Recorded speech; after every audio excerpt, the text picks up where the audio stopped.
ఇంటి చికిత్సలు ఏ స్థాయి వరకు తీసుకునే అవకాశం ఉంటది?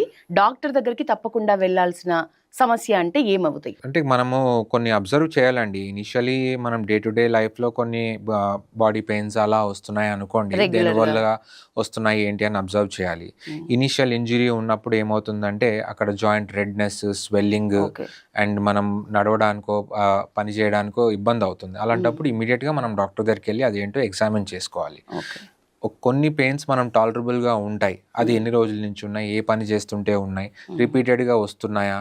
అలాంటివి ఉన్నప్పుడు డెఫినెట్‌గా మనం వెళ్లి చెక్ చేసుకోవాలి. ఓకే. సమ్‌టైమ్స్ మనం స్ట్రెస్ అయినప్పుడు, ఎక్కువ పని చేసినప్పుడు ఇవన్నీ పెయిన్స్ వస్తాయి. Usually when you take rest అవి పోతాయి. హ్మ్. సో, బట్ ఎనీ ప్రాబ్లమ్ లోపల ఉన్నట్లయితే అదంత త్వరగా పోదు. మళ్ళీ మళ్ళీ పెయిన్ వస్తా రైట్. ఉంటది. మీరన్నట్టుగా ఎగ్జాక్ట్‌లీ.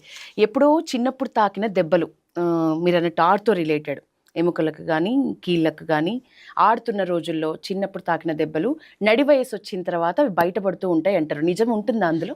నేను స్టార్టింగ్‌లో చెప్పినట్టు ఎనీ ఇంజ్యూరీస్ స్టార్టింగ్‌లో యాస్ కిడ్స్ ఉన్నప్పుడు వాళ్ళు తేలిగ్గా ఉంటారు కాబట్టి ఇగ్నోర్ చేసుండొచ్చు పేరెంట్స్ వన్స్ పెయిన్ తగ్గిపోయిన తర్వాత. Okay.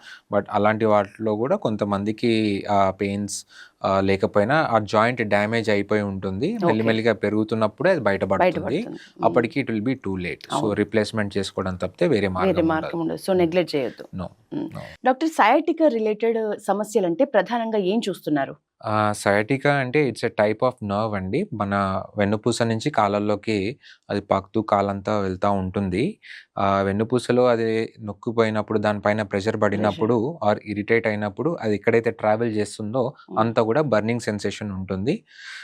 So, especially sciatic nerve affect అయితే ఆ కండిషన్‌ని సియాటికా అంటారు. ఓకే. బట్ అదర్‌వైజ్ చాలా నర్వ్స్ ఎవ్రీ లెవెల్‌లో మన లోవర్ బ్యాక్ రీజియన్‌లో చాలా లెవెల్స్‌లో నర్వ్స్ ఉంటాయి. అవన్నీ కూడా అఫెక్ట్ అయ్యే ఛాన్సెస్ ఉంటాయి. ఓకే.